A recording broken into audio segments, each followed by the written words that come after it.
నమస్కారం city news కి స్వాగతం ముందుగా ముఖ్యాంశాలు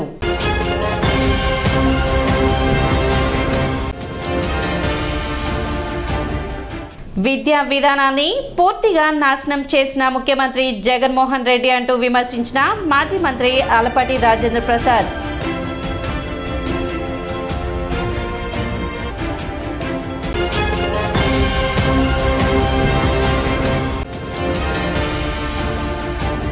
తెనాలి డీఎస్పీగా పదవి బాధ్యతలు స్వీకరించిన రమేష్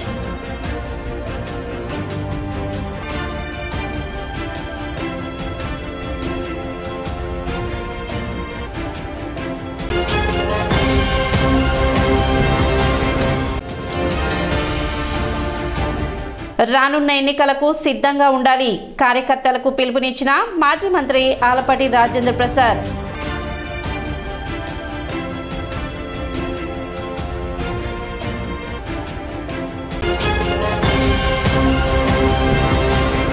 తెనాలి డీఎస్పీగా రమేష్ పదవి బాధ్యతలు స్వీకరించారు. రానున్న ఎన్నికలను ప్రశాంత వాతావరణంలో శాంతియుతంగా నిర్వహిస్తామని దీనికి ప్రజలందరూ సహకరించాలని ఆయన తెలిపారు. వచ్చే రాబోయే ఎలక్షన్స్లో ఎన్నికలు అన్నీ కూడా ప్రశాంతంగా జరగాలని చెప్పేసి అన్నీ కూడా ప్లాన్ చేసుకుంటాం. అలాగే సమస్యాత్మకమైనటువంటి విలేజెస్ అలాగే నార్మల్ విలేజెస్ని కూడా మా స్టాఫ్ అందరినీ కూడా ఎస్ఐలు కానీ సిఐలు కానీ మొత్తం స్టాఫ్ అందరినీ కూడా విజిట్ చేసి అక్కడ ఉన్నటువంటి సమస్యలు ప్రజల సమస్యలు కూడా తెలుసుకోమని చెప్తాం జరిగింది. అలాగే బైండ్ ఓవర్స్కి సంబంధించి రౌడీ షీట్ల కదలికల మీద కూడా మరి నిఘా పెట్టమని చెప్పేసి కూడా మా అధికారులకు తెలియజేస్తాం జరిగింది. రౌడీ షీట్ల బైండ్ ఓవర్ కూడా చేస్తాం. అలాగే ఇలిసిట్ లెక్కర్ కానివ్వండి ఇలిసిట్ ఐడిఆర్ కూడా వాటి మీద కేసులు పెట్టి తర్వాత గాంజా వాటిని కూడా అరికట్టే ప్రక్రియలో ఇన్స్ట్రక్షన్స్ ఇస్తాం జరిగింది. అలాగే మరి మహిళల భద్రత కూడా అన్ని చర్యలు తీసుకుంటాం. ఇంపార్టెంట్ కాలేజ్ దగ్గర ఎక్కడ కూడా యూటీజింగ్ జరుగుతాం కానీ అలాగే మిస్సింగ్ కేసులు వెంటనే ఛేదించి గర్ల్ మిస్సింగ్ కానీ ఉమెన్ మిస్సింగ్ కానీ వెంటనే ఛేదించి ఇమీడియట్గా కూడా ఎఫ్ఐఆర్ రిపోర్ట్ అవ్వగానే గర్ల్ మిస్సింగ్ కానీ బాయ్ మిస్సింగ్ కానీ ఉమెన్ మిస్సింగ్ కానీ వెంటనే ఎఫ్ఐఆర్ కట్టి వెంటనే టెస్ట్ చేసే ప్రక్రియ కూడా చేయమని చెప్తాం జరిగింది. అలాగే రోడ్డు భద్రత రోడ్ యాక్సిడెంట్ల గురించి కూడా అన్ని చర్యలు తీసుకుంటాం. ఎక్కడైతే ఇంపార్టెంట్ ఆ ప్లేస్లో ఎక్కడైతే రిపీటెడ్గా రోడ్ యాక్సిడెంట్స్ జరుగుతున్నాయో దాన్ని కూడా విజిట్ చేసి అధికారులు ఎస్ఐ కానీ సిఐ నేను కూడా విజిట్ చేసి తర్వాత దాని యొక్క మిగతా డిపార్ట్మెంట్స్ యొక్క సమన్వయంతో రోడ్ యాక్సిడెంట్ కూడా నివారణ చర్యలు తీసుకుంటాం. జనసేన ఉమ్మడి కూటమి గెలిపే లక్ష్యం కావాలని మాజీ మంత్రి ఆలపాటి రాజేంద్ర ప్రసాద్ అన్నారు. వైసీపీ 5 ఏళ్ల పాలనలో ఎన్నో అవమానాలను చవి చూశాం. వాటిని ఓర్పుగా భరించాం. అధికారంలో ఉన్నా లేకున్నా ప్రజల కోసం పనిచేశాం. ఈ మధ్యకాలంలో వస్తున్న పుకార్లను ఎట్టి పరిస్థితుల్లో నమ్మవద్దని వైసీపీ మన ఆత్మస్థైర్యాన్ని దెబ్బతీసేందుకే సీట్ల గొడవకు తెరలేపిందని రానున్న ఎన్నికల్లో తెలుగుదేశం జనసేన ఉమ్మడి కూటమి గెలిపే లక్ష్యం కావాలని మాజీ మంత్రి ఆలపాటి రాజేంద్ర ప్రసాద్ అన్నారు. పట్టణంలోని 20వ వార్డులో పలు వార్డులకు సంబంధించిన పార్టీ శ్రేణులతో మాజీ మంత్రి ఆలపాటి రాజేంద్ర ప్రసాద్ ప్రత్యేక సమావేశం నిర్వహించారు. తెనాలి నియోజకవర్గంపై ఎన్నికల బరిలో ఉండే పార్టీలపై వస్తున్న పుకార్లు నమ్మవద్దని పార్టీ శ్రేణులను బలోపేతం చేసేలా ఆయన ప్రసంగించారు. ఆలపాటి రాజేంద్ర ప్రసాద్ మాట్లాడుతూ వైసీపీ అధికారంలోకి వచ్చిన వెంటనే తెనాలిలో పేదల కడుపు నింపేందుకు ఏర్పాటు చేసిన అన్నా క్యాంటీన్లను మూయించి వారి కడుపు కొట్టిందని తెలిపారు. అన్నా క్యాంటీన్లను పార్టీ శ్రేణులు దాతల సహకారంతో కొనసాగిస్తూ వస్తున్నామని వాటిని తొలగించేందుకు కూడా వైసీపీ నాయకులు యత్నించగా పార్టీ శ్రేణులు ఐకమత్యంగా నిలిచారని గుర్తు చేశారు. అమరావతి రాజధానిగా ఉండాలనే సంకల్పంతో మున్సిపల్ కార్యాలయం ఎదురుగా నిరసన కార్యక్రమాలు చేపడితే వాటిని అడ్డుకునేందుకు దీక్షా శిబిరానికి కూడా నిప్పు పెట్టి తగలబెట్టేందుకు చేసిన కుట్రలను గమనించాలని కోరారు. మరో 2 నెలల్లో ఎన్నికలు సమీపిస్తున్న తరుణంలో వైసీపీ మన ఆత్మస్థైర్యాన్ని దెబ్బతీసే కుట్రలకు పూనుకుందని విమర్శించారు. పార్టీ నాయకులు కార్యకర్తలు సైనికుల్లా పనిచేయాలని గ్రామ పట్టణ వార్డులోని ప్రతి ఇంటికి తెలుగుదేశం జనసేన ఉమ్మడి మినీ మేనిఫెస్టోను ప్రజలందరికీ తెలిసేలా ప్రచారం చేయాలని సూచించారు.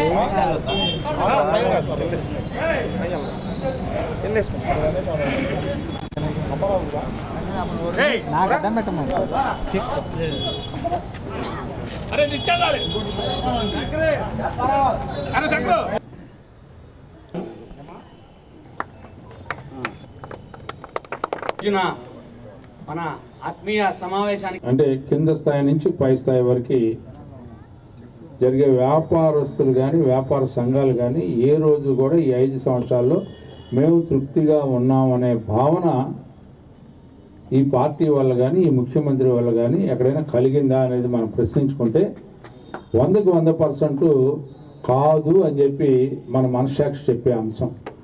అంటే ప్రపంచానికి నాగరికత నేర్పినటువంటి ప్రాంతం తెనాలి అయితే ఈ తెనాలి ప్రాంతంలో గంజాయి, యువకులను నిర్వీర్యం చేయడం, కల్తీ మద్యాన్ని అమ్మించడం, గుట్కాలు అమ్మించడం, పేకాట క్లబ్బులు, వాటికి ఒక క్లబ్బు. ఏదో నిన్న దాకా బాగున్నాడు కదా రాజా ఆయన ఏంటి మధ్య బాగట్లేదంటే ఏమైపోయాడో తెలియట్లా, డబ్బు ఎడిపోతుందో తెలియట్లా. అన్ని రకాలైనటువంటి విద్యలు నేర్పించే ప్రాంతం అయిపోయింది ఇక్కడ. ఆ రోజున గౌరవ మర్యాదలకు పుట్టినీళ్ళు ఏదే అంటే తెనాలి. ఇవాళ ఏ రకంగా తెనాలి, ప్రాంతాలకు కూడా తెనాలి. నోరు తెరిస్తే ఏమైతే తెనాలి. లేకపోతే మన ఆస్తులు కాపాడుకోవడంలో మనం ఏ రకంగా కాపాడుకోవాలో తెలియనటువంటి తెనాలి. కాపాడుకోవడానికి నలుగురు ముందుకెళ్ళినా కూడా కులతత్వాన్న మతత్వాన్న రెచ్చగొట్టి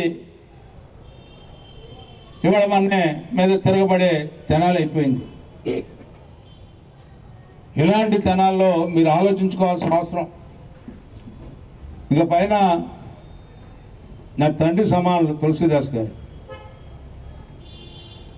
ఆ రోజు కాదు ఈ రోజు ప్రతిపక్షంలో ఉండాలి, వాళ్ళు నిరూపించమనండి. నేను అడుగుతా ఉన్నా, ఎవరిని కుమార్ గారిని కొట్టారని చెప్పి మన మధ్యలో చాలా ప్రచారం చేశారు.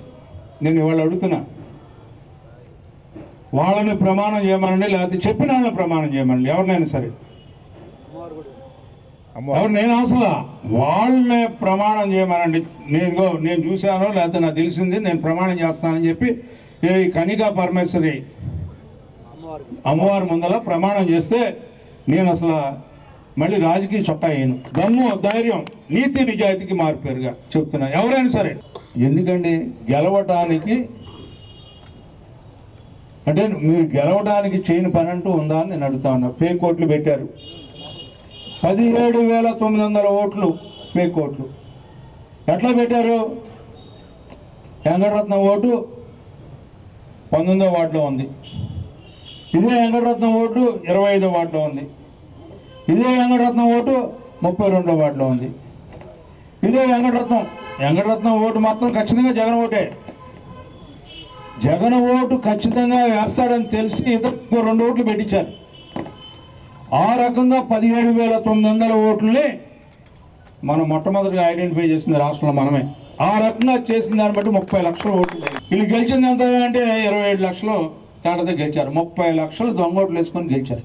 ఈ రకమైనటువంటి దోపిడీ కార్యక్రమం, ఈ రకమైనటువంటి దొంగాట కార్యక్రమం, ఈ రకమైనటువంటి అబద్ధాల కార్యక్రమం, పైగా ఏంటంటే భయపెట్టే కార్యక్రమం. ఏమిటది అంటే ఎవరిని భయపెడతారు మీరు? ఎంతమందిని భయపెడతారు? ఏ రకంగా భయపెడతారు? ఈ రకమైనటువంటి కింద స్థాయి నుంచి పై స్థాయి వరకు మనని దోచుకున్నటువంటి, బాధించినటువంటి అణువణువున కూడా మన ఆవేదనని ఎవరికి వ్యక్తం చేయలేనటువంటి పరిస్థితుల్లో ఈ 5 ఏళ్ళు పాలన జరిగిందా లేదా అనేది ఒకసారి మీ అందరూ కూడా హృదయపూర్వకంగా ఆలోచించాల్సినటువంటి తరుణం అని చెప్పి మనం చేస్తాం. ఇప్పుడు మీరే ఆలోచించండి, రైతు వారీగా మీ దగ్గరికి రకరకాలుగా వాళ్ళు వస్తూ ఉంటారు. ఈ 5 ఏళ్ళు ఎంత వ్యాపారం తగ్గింది అనేది మీకు అర్థమవుతూ ఉంటుంది. ఎందుకు తగ్గింది అనేది కూడా మేమేం చెప్పవసలా. మీరు అంచనా వేయగలిగినటువంటి సత్తా, సమర్థత కలిగినటువంటి వ్యక్తులు. తెలుగుదేశం పార్టీ యొక్క గొప్పతనం ఏంటంటే ఇది కార్యకర్తల కర్మాగారం. తెలుగుదేశం పార్టీ, తెలుగుదేశం అనేది చెక్కు చెదరినటువంటి పార్టీ. చిన్నరావూరు తోట 14వ వార్డులో మదర్ తెరీసా ప్రైమరీ హై స్కూల్లో human rights council of India ఆధ్వర్యంలో ఉచిత వైద్య శిబిరం ఏర్పాటు చేశారు. హ్యాపీ హాస్పిటల్ సహకారంతో 1వ తరగతి నుండి 5వ తరగతి విద్యార్థులకు వైద్య పరీక్షలు నిర్వహించారు. సమాజ అభివృద్ధికి human rights council of India తన వంతు బాధ్యతగా ఇటువంటి సేవా కార్యక్రమాలు నిర్వహిస్తుందని కోస్తాంధ్ర అధ్యక్షులు పల్నాటి నాగరాజు తెలిపారు. కార్యక్రమానికి సహకరించిన హ్యాపీ హాస్పిటల్స్ కి ప్రత్యేకమైన ధన్యవాదాలు తెలుపుతున్నామని అన్నారు. కార్యక్రమంలో జిల్లా అధ్యక్షులు ఆర్ఏ మర్యాదాస్, హాస్పిటల్ సిబ్బంది మంజునాథ్, రాజు, శేఖర్, సాంబశివరావు తదితరులు పాల్గొన్నారు. ఈ ప్రభుత్వ పాఠశాలలో ఉచిత వైద్య శిబిరం నిర్వహించడానికి కారణం ఏంటంటే ప్రజలు చాలా ఆర్థిక భారంతో ఇబ్బంది పడుతున్నారు. ఈ నేపథ్యంలో వారు కేవలం ఆటోకి డబ్బులు చెల్లి వైద్యం చేయించుకునేంత స్తోమత కూడా లేని వాళ్ళు కూడా పేదరికం దిగున ఉన్నారు. అలాంటి వారిని మనసులో పెట్టుకొని మేము ఈ ఉచిత వైద్య శిబిరం ఈ మున్సిపల్ పాఠశాలలో కండక్ట్ చేయడం జరిగింది.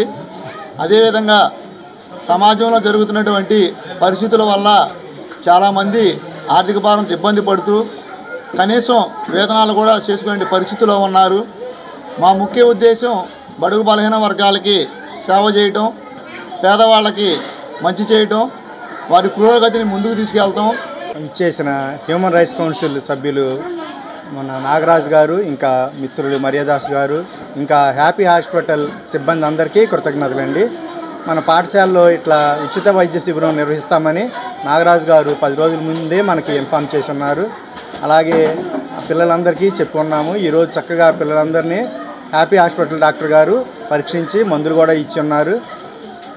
ఈరోజు ఈ క్యాంప్ ఇక్కడ నిర్వహించినందుకు మాకు చాలా సంతోషంగా ఉంది. పిల్లలకి చిన్న చిన్న జలుబు, దగ్గు, కాఫ్, ఇట్లా జ్వరము, కొంతమంది పిల్లలకి మమ్స్ కూడా ఉన్నాయి. డాక్టర్ గారు పరిశీలించి ఏదైనా అవసరమైతే హాస్పిటల్కి రమ్మన్నారు. ఫ్రీగానే హాస్పిటల్లో ట్రీట్ చేస్తున్నారు. సీకే మీడియా బ్యానర్ పై ప్రొడక్షన్ నెంబర్ 1 చిత్రం కనపర్తి రత్నాకర్ దర్శకత్వంలో బుధవారం ఉదయం చిత్ర షూటింగ్ ప్రారంభమైంది. ప్రారంభోత్సవ కార్యక్రమంలో అతిథులుగా దళిత సార్వత్రిక విశ్వవిద్యాలయం ఉపకులపతి ఆచార్య గుజ్జర్లముడి కృపాచారి పాల్గొన్నారు.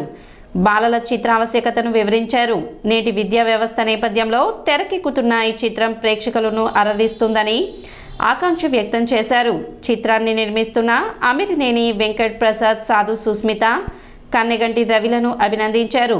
చిత్రంలో ముఖ్య పాత్రలు పోషిస్తున్న child super star KGF Bhanu Prakash, Ainala Malleswararao, Devarapalli Veeraiah, Bellamkonda Venkat, Gomu, Kanaparthi Madhukar, Sasikiran, Sekhar, Somesh, Rayudu, Jeevan Sri, Nageswararao, Devisiti Krishnarao, Rajani, Vasanthayamini, తులసిలపై కీలకమైన సన్నివేశాన్ని దర్శకుడు చిత్రించారు.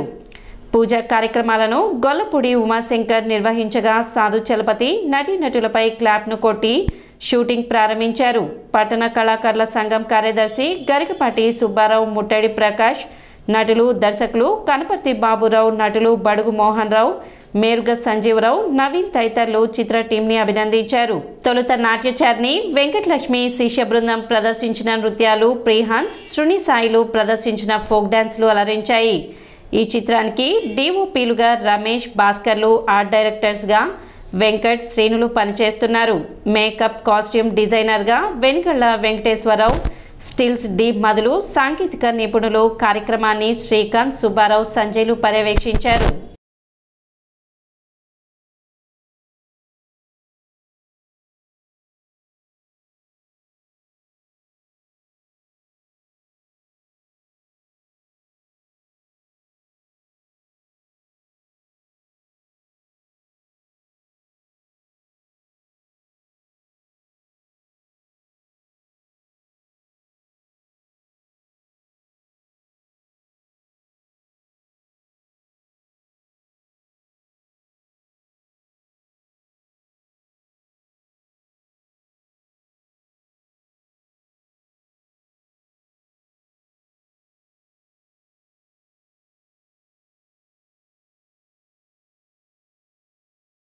నన్నయ తిక్కన ఎర్రన పిటికిన ఆవు పాల పొదుగు నన్నయ తిక్కన ఎర్రన పిటికిన ఆవు పాల పొదుగు చదువుల తల్లికి సుమధుర శైలికి పుట్టిన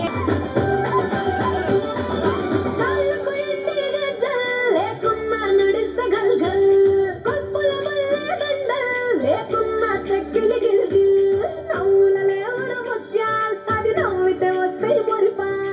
చాలా చిత్రాలు తీయటం అనేది కోట్ల రూపాయలు దండుకున్న నిర్మాతలు కూడా చేయని సాహసం. మీరు ఎప్పుడో లిటిల్ సోల్జర్స్ చూస్తుంటారు, ఈ మధ్య వచ్చిన పిల్లల సినిమాలు అంటే అదే ఒక 15 ఏళ్ళు అవుతుంది.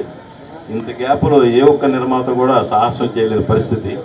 అలాంటిది నా మిత్ర బృందం ఈరోజు ముందుకు వచ్చి నీ మంచి కాన్సెప్ట్కి మేము సహకరిస్తాము, మాకు జేబులు నిండపోయినా పర్లేదు, ఒక మంచి సినిమా తీయాలి, ఈ చిత్రం ద్వారా నీకు మంచి పేరు ప్రఖ్యాతలు రావాలని నన్ను సహకరిస్తూ నన్ను ఎంకరేజ్ చేసిన నా మిత్రుడు ముందుగా అమిర్నేని వెంకట శివరామకృష్ణ వరప్రసాద్ యూఎస్ఏలో ఉంటారు.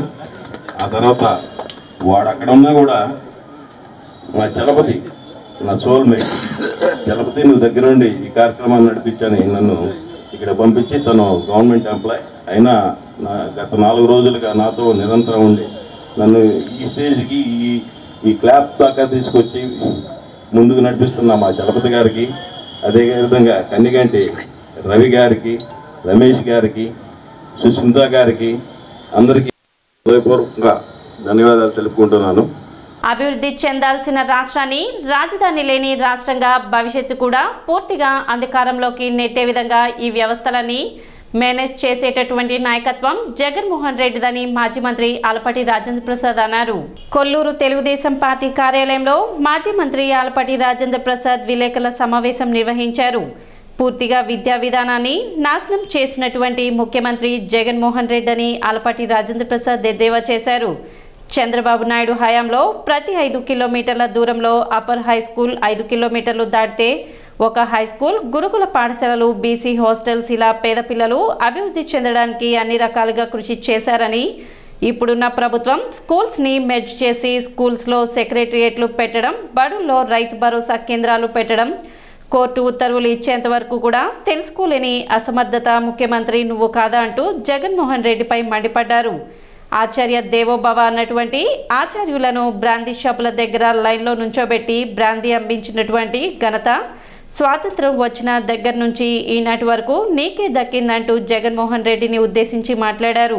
అమ్మఒడి 15,000 ఇస్తానని చెప్పి 14,000, 13,000 ఇలా ఎందుకు తగ్గించుకుంటూ వచ్చావు? మాట తప్పను, మడం తిప్పను అంటే ఇదేనా అంటూ ప్రశ్నించారు.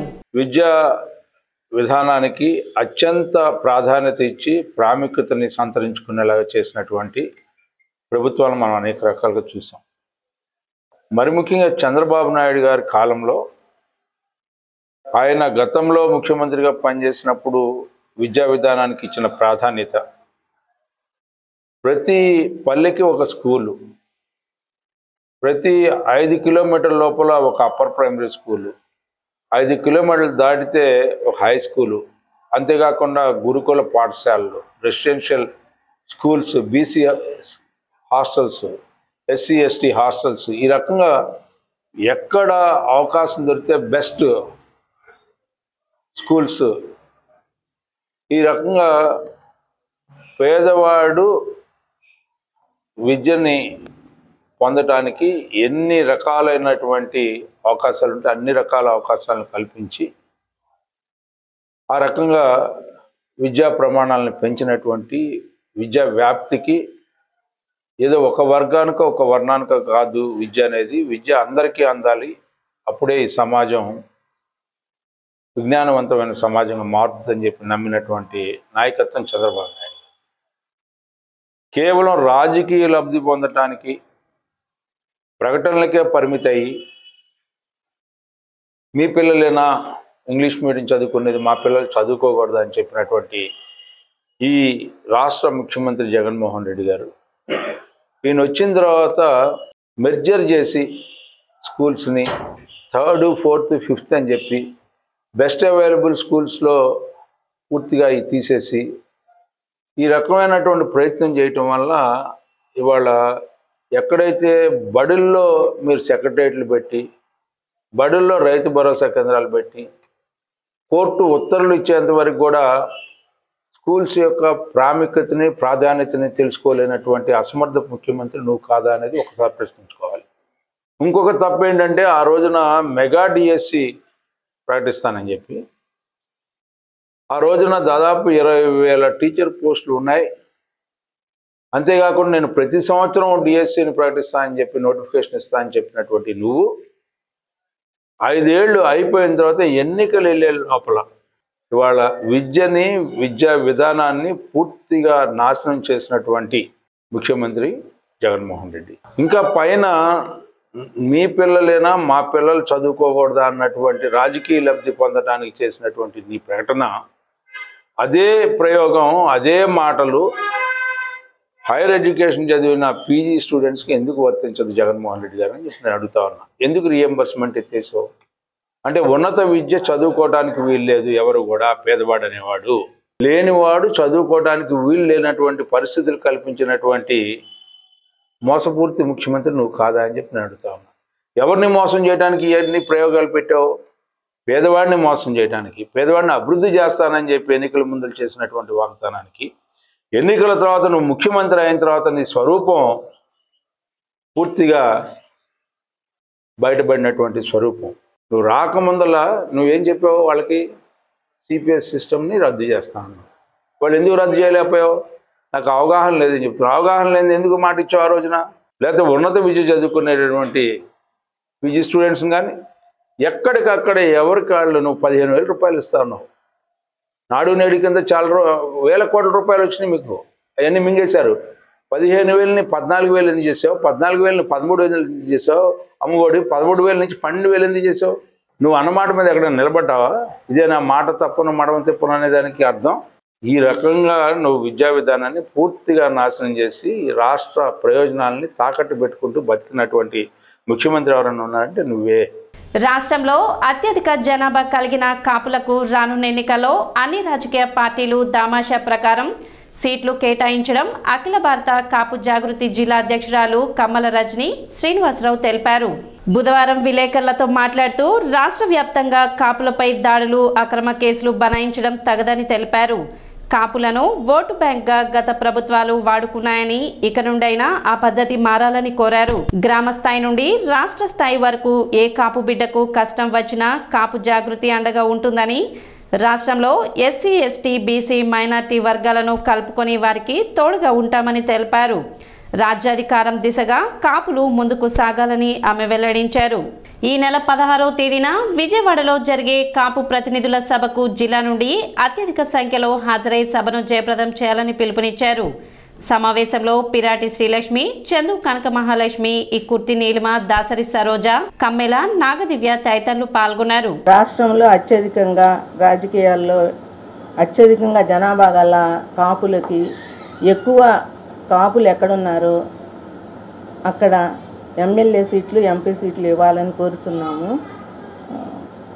కాపుల్ని అన్ని పార్టీలు ఎలక్షన్ అప్పుడు వాడుకుని తర్వాత వారికి ఇచ్చే పదవుల దగ్గర మొండి చేయి చూపిస్తున్నారండి. ఇప్పుడున్న ప్రభుత్వము కాపులపై అక్రమ కేసులు ఎక్కువగా పెడుతున్నారండి. కాపులు ఎక్కడున్నారో రాజ్యాధికారం వైపు తీసుకువెళ్ళి ఎక్కడ ఉన్నారో అక్కడ కాపులకి ఎక్కువగా మేలు చేయాలని, పదవులు ఇచ్చి, సీట్లు ఇచ్చి వాళ్ళకి రాజకీయంగా పురోభివృద్ధికి వెళ్ళాలని, కాపులందరం ఏకతాటిపై ఉండాలని కోరుచున్నాను. 16వ తేదీ విజయవాడలో జరగబోయే కాపు జాగృతి మీటింగ్కు, కాపు జాగృతి ప్రతినిధుల సమావేశంకు అందరూ రావాలని కోరుచున్నాము. తెనాలి ఆర్ఎస్ఎస్ కార్యాలయంలో సేవా భారతి ఆధ్వర్యంలో మహిళల బ్యూటీ శిక్షణ కార్యక్రమాన్ని బుధవారం నుండి ప్రారంభించారు. అలంకరణ అనేది భారతీయ స్త్రీలకు రామాయణ కాలం నుంచి ఉందని, దాన్ని మహారాణులు ఒక ప్రత్యేక కోర్సుగా నేర్చుకునేవారని, అలాగే మహాభారత కాలంలో కూడా సైరంధ్రి వ్యవస్థ పరిశ్రమ స్థాయిలో విస్తరించిందని, సాక్షాత్తు ద్రౌపది దేవి సైతం అజ్ఞాత కాల సమయంలో విరాట్ రాజు కొలువులో రాణి సుదేష్నకు వ్యక్తిగత సైరేంద్రిగా వ్యవహరించారని కోర్సు నిర్వాహకులు తెలిపారు. కార్యక్రమంలో ఆర్ఎస్ఎస్ జిల్లా ప్రధాన కార్యదర్శి అంబటి మారుతీరామ్, నగర కార్యదర్శి త్రిపురమల్లు హనుమత్ ప్రసాద్, సేవాభారతి నగర కార్యదర్శి వడాల శెట్టి లక్ష్మీనారాయణ, బ్యూటీ కోర్స్ నిర్వాహకురాలు విజయదుర్గ పాల్గొన్నారు. సేవాభారతి దేశవ్యాప్తంగా మహిళలకి అణచివేసిన వర్గాలకి చేయూతనివ్వాలన్న ఉద్దేశంతో అనేక రకాలైనటువంటి సేవా కార్యక్రమాలని నిర్వర్తిస్తోంది. సుమారుగా 1,50,000 సేవా కార్యక్రమాలు దేశవ్యాప్తంగా ప్రస్తుతం సేవాభారతి చేపట్టింది. ముఖ్యంగా ట్రైబల్స్ పేదలకి వాళ్ళ జీవన ప్రమాణాలని మెరుగుపరిచే విధంగా కార్యక్రమాలు నిర్వర్తిస్తున్నారు. ఆరోగ్య పరిరక్షణ, medical assistance, skill development, discipline, దేశభక్తి ఇవన్నీ నిర్మాణం చేయడం కోసం సేవ ద్వారా దేశ సేవ, మానవ సేవ అనేది సేవాభారతి లక్ష్యం. ఈ లక్ష్యాన్ని నిర్వర్తిస్తూ తెనాలిలో సేవాభారతి వారు ఇప్పుడు మహిళలకి కుట్టు శిక్షణా కేంద్రం అనేది ప్రారంభించారు. సుమారు 25 మంది మహిళలు శిక్షణ తీసుకుంటున్నారు. దీంతోపాటు మహిళలకి ఆర్థిక స్వావలంబన కోసం, చేయూత కోసం బ్యూటీ శిక్షణా కేంద్రాన్ని కూడా బ్యూటీ పార్లర్ నిర్వర్తించడానికి కానీ లేకపోతే తత్సంబంధమైన కార్యక్రమాలని వాళ్ళు చేపట్టడం కోసం బ్యూటీ శిక్షణా కేంద్రం వాళ్ళ నుంచి మొదలు పెడుతున్నారు. దీంతోపాటు రేపు రథసప్తమి సందర్భంగా 16వ తారీఖు మన కన్యకాపురమేశ్వర గుడిలో ఉదయం 7:30 to 9:30 స్కూల్ పిల్లలకి సూర్య నమస్కారాల పోటీలు నిర్వర్తిస్తాం జరుగుతుంది. రానున్న ఎన్నికలకు సన్నద్ధం కావాలని మాజీ మంత్రి ఆలపాటి రాజేంద్ర ప్రసాద్ తెలిపారు. తెనాలి పట్టణ సీఎం కాలనీలో జరిగిన 23, 24, 25 వార్డుల సమీక్ష సమావేశంలో మాజీ మంత్రి ఆలపాటి రాజేంద్ర ప్రసాద్ పాల్గొని రానున్న ఎన్నికలు అత్యంత కీలకమని, అధికార వైసీపీ మళ్లీ గెలవడానికి ఎన్ని కుట్రలైనా పన్ని మనలో ఆత్మస్థైర్యం దెబ్బతీయడానికి శతవిధాల ప్రయత్నం చేస్తుందని, అందరం కలిసికట్టుగా ప్రజా శ్రేయస్సు కోసం పనిచేసి భవిష్యత్తు గ్యారంటీలోని సూపర్ 6 పథకాలు ప్రజల్లోకి తీసుకువెళ్లి వారిని చైతన్యం చేసి చంద్రబాబును ముఖ్యమంత్రిని చేయాలని నాయకులు, కార్యకర్తలకు దిశానిర్దేశం చేశారు. మనకి ఏ రకమైనటువంటి నష్టం జరగకుండా చూసుకోవాల్సినటువంటి బాధ్యత మనందరి మీద ఉంది అని చెప్పి కొంతమందికి మతత్వ పార్టీ, మరి ముఖ్యంగా ముస్లిం మైనార్టీలకి, క్రిస్టియన్ మైనార్టీలకి నష్టం జరిగిద్దనే భావన, మనకి అనుకూలత ఉన్న సందర్భంలో వీళ్ళలో అనుకూలత ఏమైనా తగ్గిద్దామనే భావన, ఇవన్నీ కూడా ప్రశ్నలు తలెత్తే అవకాశం. ఈ అంశం మీద ప్రధానంగా దృష్టి పెట్టాల్సిన అవసరం మన కార్యకర్తలందరికీ. ఈరోజు మనం ఆలోచించాల్సింది ఏంటంటే ఈ రాష్ట్రం యొక్క అభివృద్ధి, ఈ రాష్ట్రం యొక్క సంక్షేమం, ఈ రాష్ట్రం యొక్క సామాజిక సమస్యల పట్ల, ఈ రాష్ట్రంలో లౌకికవాదాన్ని కాపాడే దాంట్లో కూడా మనం ప్రత్యేకమైనటువంటి పాత్ర పోషించాల్సినటువంటి బాధ్యత మనందరి మీద ఉంది. బీజేపీ ఉండటం వల్ల మరలా మూడోసారి అధికారంలోకి వస్తే రాష్ట్రం యొక్క పరిస్థితులు, రాష్ట్రంలో ఈరోజు జగన్మోహన్ రెడ్డి గారు ముఖ్యమంత్రి అయిన తర్వాత అన్ని రకాలుగా అన్ని వర్గాలని కూడా నాశనం చేసినటువంటి వ్యక్తి ఎవరయ్యా అంటే జగన్మోహన్ రెడ్డి గారు. మనం వేరేగా చెప్పుకోవాల్సిన అవసరం విద్యార్థుల్ని తీర్చాడు, కొంతమందికి రీఎంబర్స్మెంట్ ఇచ్చాడు, కొంతమందికి రీఎంబర్స్మెంట్ లేదు. యువకులకి జాబ్ క్యాలెండర్ అన్నాడు, దాదాపు 2 లక్షల ఉద్యోగాలు వేస్తానని చెప్పి కనీసం ఒక్క యువకుడు కూడా నాకు ఉద్యోగం వచ్చింది, ఈ పార్టీ వచ్చిన తర్వాత, ఈ ప్రభుత్వం వచ్చిన తర్వాత నా పరిస్థితి బాగుంది అనే శ్రామికుడు కానీ, కర్షకుడు కానీ, విద్యార్థి కానీ, యువకుడు కానీ, మహిళ కానీ, ఆఖరికి పెన్షన్ ఇచ్చే దాంట్లో కూడా కక్కుర్తి పడే విధంగా ఒంటరి మహిళకి తీశారు, కొంతమందికి పెన్షన్లు తీశారు, రకరకాలుగా తీసేసి అప్పటికే మనం 52 లక్షల పెన్షన్లు ఇస్తే ఇప్పుడు మేము 60 లక్షలు, 60 అంటే 5 ఏళ్ళకి 60 ఏళ్ళు నిన్నాళ్ళు ఎంతమంది ఉంటారు, ఎన్ని రకాలుగా ఎన్ని పెన్షన్లు తీసేశారని చూస్తే తీసేసిన దానికి ఇచ్చిన దానికి 2 కూడా సమానం అని చెప్పి ఈనాడు మీకు చెప్తా ఉన్నాం. ఈరోజు వీళ్ళు నవరత్నాల పేరుతో మనందరినీ మోసం చేసినటువంటి విధానం ఇంకెవరు కూడా చేయరు. అంటే ఓ 10,000 ఒక ఇంట్లో ఇస్తేనో, ఒక ఇంట్లో 15,000 ఇస్తేనో, ఒక ఇంట్లో అమ్మఒడి ఇస్తేనో, అమ్మఒడి కూడా 15,000, 13,000, 14,000, 13,000, 12,000కి వచ్చేసింది. ఆ రకంగా ప్రతి వ్యక్తికి కూడా మరి పక్కనే మన శివ ఉన్నాడు, ఆరోగ్యశ్రీ గురించి వాళ్ళే చెప్పాలి. మేము ఇదివరకు 2,000 రోగాలకి ఆరోగ్యశ్రీ ఇస్తే మేము ఇప్పుడు 4,000కి ఇచ్చామని చెబుతున్నాడు. నువ్వు ఎన్ని వేలకి ఇస్తే ఏంటి, అక్కడ ఏ హాస్పిటల్లో కూడా ఆరోగ్యశ్రీ తరఫున ఎవరన్నా కార్డు తీసుకొని వెళ్తే మా హాస్పిటల్లో ఆరోగ్యశ్రీ తీసుకోవట్లేదయ్యా, పనిచేయట్లేదని చెప్పి హాస్పిటల్స్ మనం చూస్తూ ఉన్నాం. ఎందుకంటే వాళ్ళు వైద్యం అందిస్తే ఇంతవరకు డబ్బులు ఇవ్వట్లా, అందుకని వాళ్ళు వైద్యం చేయట్లా. సిటీ న్యూస్ ముగించే ముందు ముఖ్యాంశాలు మరోసారి.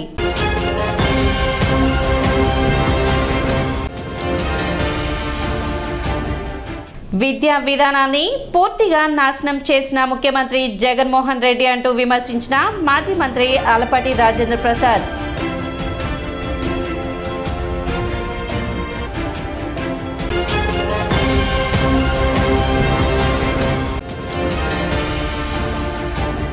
తెనాలి డీఎస్పీగా పదవి బాధ్యతలు స్వీకరించిన రమేష్.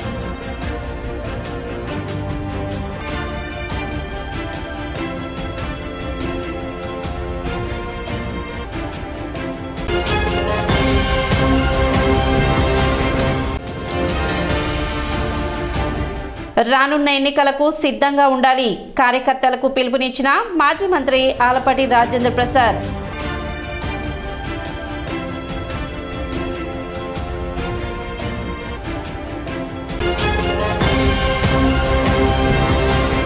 సిటీ న్యూస్ ఇంతటితో సమాప్తం. నమస్కారం.